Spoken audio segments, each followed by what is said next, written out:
Y'all been blowing up my text, my emails about the sandwich that you saw on my Instagram and Facebook page. And if you're not following me, why not? But today we're making this sandwich y'all been wanting. It's that Focaccia sandwich that looks so good. And yes, it's that good. And Elena is joining us today. Yay! Elena's here. She had asked me to make this sandwich one day, and I said, sure. We've been making the Focaccia for a lot of years, right? She has it in her book that I made when she was a little girl with the recipes, but she said, we're going to make it into a sandwich. And I said, let's do it. Y'all ready? Let's show you this delicious sandwich. We are starting with 1 1/3 cups of warm water. I have it 107 degrees. You don't want to really have it past like 110, 112, or it could kill the yeast. We're also going to have 1 tablespoon of sugar. That helps the yeast get excited and start growing. You can use just 1 packet of yeast, or like we bought a ton at one time. So you're just going to need 2 teaspoons. Make sure you do stir it up so it's totally dissolved. Now we wait 5 minutes. And this is the important part. If it's not right, then you're going to have to start again. I want to show you one more thing real quick.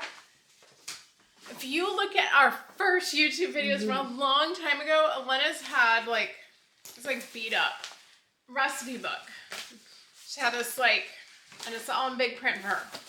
It's a recipe book. And I made a long time ago, and I just added recipes. So if you have little kids at home, you should do the same thing. Or if you're a grandma, it'd be a great idea, yes, to make your recipes. And even if the kids can't read, then do pictures and make it together, right? Elena and my son started learning to cook when they were really little kids. I think I have some pictures. I don't know if we want to put them up. They're embarrassing, but okay, let's wait our 5 minutes. We'll just hang out and chat. Maybe we'll show you Chip real quick. And if you don't know, Chip is our new dog. We lost our old dog, Tex, last year, and Chip is our new dog, and he's so sweet.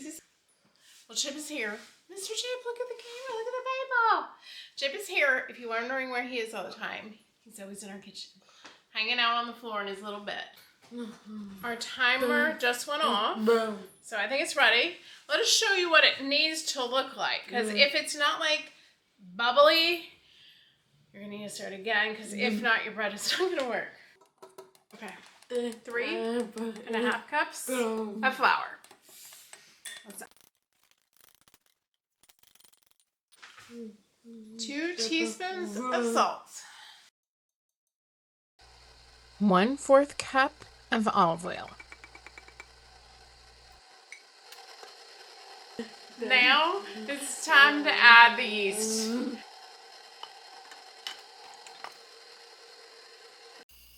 Make sure that everything is incorporated. I go ahead and use the spatula and kind of just, push down the flour on the sides. And then you want to make sure that it turns into a nice dough ball.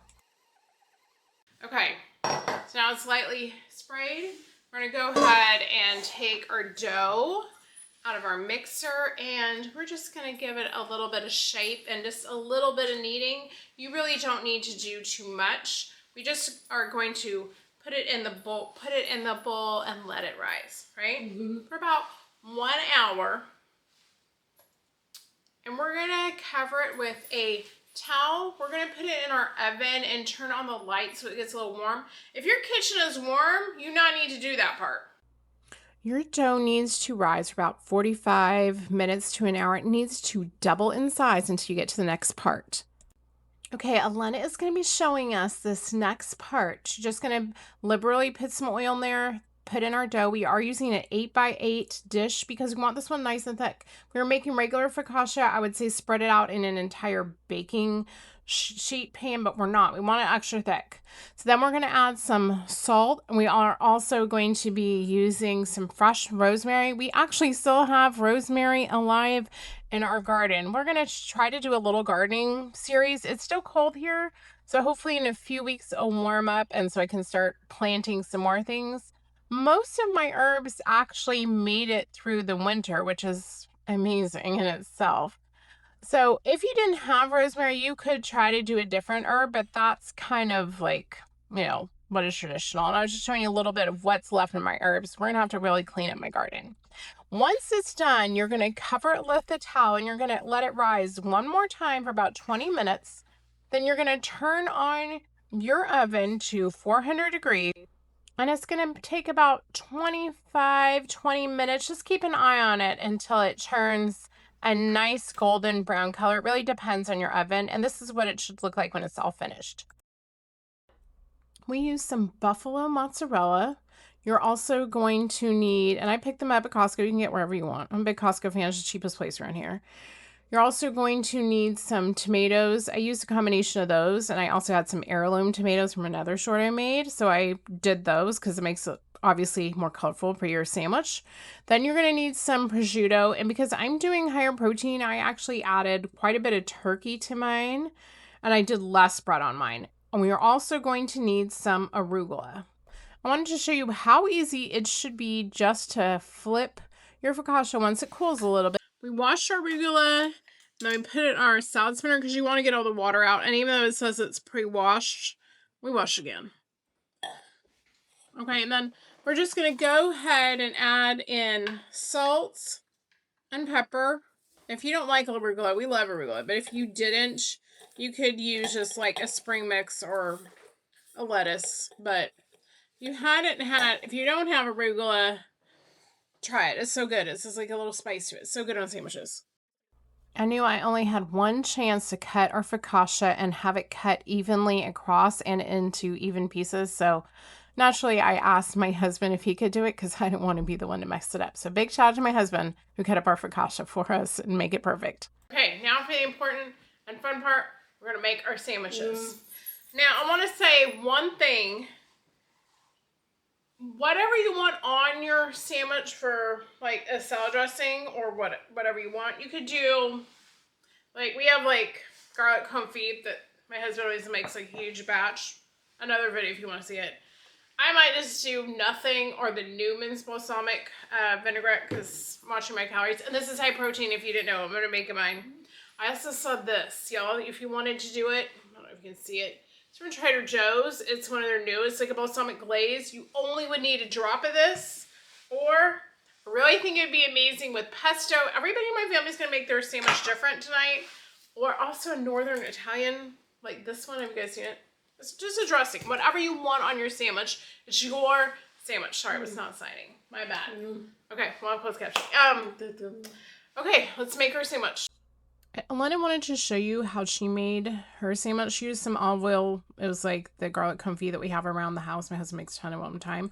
I actually just put my bread to toast it into the air fryer because I'm still trying to eat a little bit lower calorie and higher protein. So I wasn't going to have any of this. I was just deciding we're going to let the butter melt into the olive oil. And then she takes her sandwich pieces, go ahead and put it on, and she got them nice and toasty and golden brown in order to make her sandwich. Oh my gosh, that looks amazing, right? Then we went ahead and took our prosciutto and placed it down onto our focaccia bread. I'm going to have everything in the description box, and I'll actually, if you want to see the breakdown of how I ate it, higher protein, lower calories, I will have that there too. She just wanted to show you how we did make it and how it's like more traditional. Then we're going to add in all of our tomatoes. It made this sandwich so pretty. I actually don't think that she actually used the heirloom tomatoes. I thought it was better with them. That's my opinion. She's also a picky eater. She has to make things the way she likes them. Her sandwich was delicious though. Then we placed our buffalo mozzarella. We actually had some of these like long toothpick skewers for our sandwich to keep the whole thing together. You can just get them off Amazon. They're not necessary. I mean, it just keeps your sandwich in place. My husband went ahead and cut it for us. And oh my goodness, look how good it looks. And here is a picture of mine. I forgot to show it there. And I have mine with all of the turkey and it was so good. Thank you for joining us today. Make sure you follow us on Facebook, Instagram, so you can see all the pictures and vote what we make for our next video. And we hope you try the sandwich. And thank you, Lynn, for joining us. We hope to see her soon again on here. We love you guys. Bye.